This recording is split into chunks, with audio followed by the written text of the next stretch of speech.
Class तो मैं आपका चैप्टर जो सेकंड है which was about Gulmohar tree, मैंने आपका ये करवा दिया था। आज मैं आपको एक टॉपिक समझाने वाली हूँ विच इज़ ओनोमोटोपोइया, और मैं आपको बताऊँगी इसमें क्या होता है। मैं सिर्फ आज आपको ये टॉपिक समझाऊँगी क्योंकि ये थोड़ा आप कह सकते कंफ्यूजिंग भी है, और आपका जो भी होमवर्क होगा वो मैं आपको दूँगी। चलिए, सबसे पहले हम बात करते हैं ओनोमोटोपोइया की। तो इसमें कुछ लाइन्स दी गई हैं, वो आपको रीड करनी है और आपको बताना है कि इसमें क्या पूछा गया है। The buzzing bees flew away. The stone fell into the river with a splash. The books fell off the table with a loud thump. The rustling leaves warned us of the approaching storm. Words like buzzing, splash, thump, rustling imitate the sound of associate with the object or action they refer to. देखिए, इनमें जो ये आवाज़ें दी गई हैं, जैसे buzzing हो गया, स्प्लैश हो गया, थंप हो गया या रसलिंग हो गया, तो ये जो आवाज़ें हैं, ये जो साउंड है, वो या तो फिर किसी ऑब्जेक्ट की हैं या किसी एक्शन की हैं जो यहाँ पर किया गया है। These words are called onomatopoeic word. इन वर्ड्स को हम ओनोमोटोफिक वर्ड कहते हैं। Onomatopoeia is defined as the formation of a word which imitate the natural sound of a thing.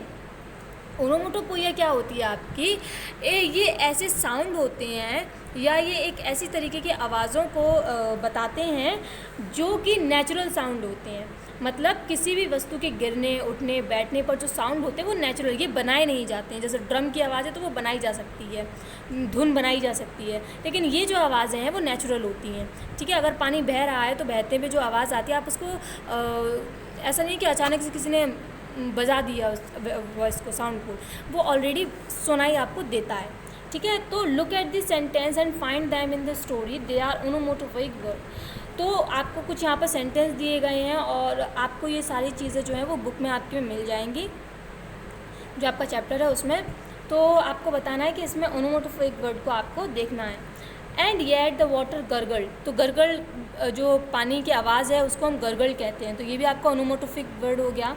And float too temptingly close but so far inaccessible, pushing through the walls thickness until at last the shift. Shift का मतलब है यहाँ पे shift the cool liquid. Shift का मतलब है सोखना। ठीक है, जो सोखने की आवाज़ होती है एक तरीके से, उसको शिफ्ट कहते हैं।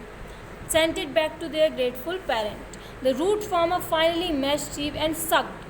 सक्ड का मतलब भी होता है आपका चूसना या सोखना। ठीक है, out of tree needed. Onomatopoeic word came into combination as they reflect different sound of single object. Onomatopoeic words क्या होते हैं, वो ऐसे साउंड होते हैं जो किसी एक ऑब्जेक्ट के बारे में दिए हुए होते हैं। For example, a group of word reflecting different sound as of water.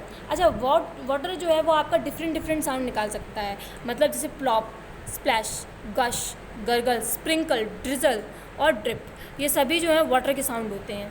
ठीक है, similarly word like growl, giggle, grunt, murmur, blurt and chatter denote different kind of human voice sound. ये सारे जो ह्यूमन के साउंड, जैसे growl means होता है घुर्राना, giggle means होता है हंसना, ग्रंट मीन्स होता है मतलब आप अनकंफर्टेबल हैं, मर्मर मीन्स होता है धीरे धीरे कहते हैं ना खुसफुसाना। ठीक है, तो ये सभी आपके वर्ड्स होते हैं। We can identified a group of words related to different sounds of wind such as swish, swoosh, whiff, whoosh, whiz and whisper. तो ये सारे जो साउंड हैं आपके, ये एयर से रिलेटेड हैं। हवा जब चलती है तो किस किस तरीके के साउंड निकलते हैं, ये सारे आपके वही साउंड दिए गए हैं। मैंने आपको ओनोमोटोफिक वर्ड्स के बारे में बताया है। मैं चाहूँगी आप लोग लेट्स ट्राई 5 और लेट्स ट्राई 6 अपनी बुक में फिल करें, और जब लाइव क्लास होगी आपकी या इसी क्लास में वीडियो कॉल में मैं आपको जो है इन सभी के आंसर्स बता दूँगी। ठीक है, तो आई होप आप लोग ये सब समझ गए होंगे और आप लोग इसको करने की कोशिश करेंगे। बाकी का मैं आपको नेक्स्ट टाइम बताऊँगी।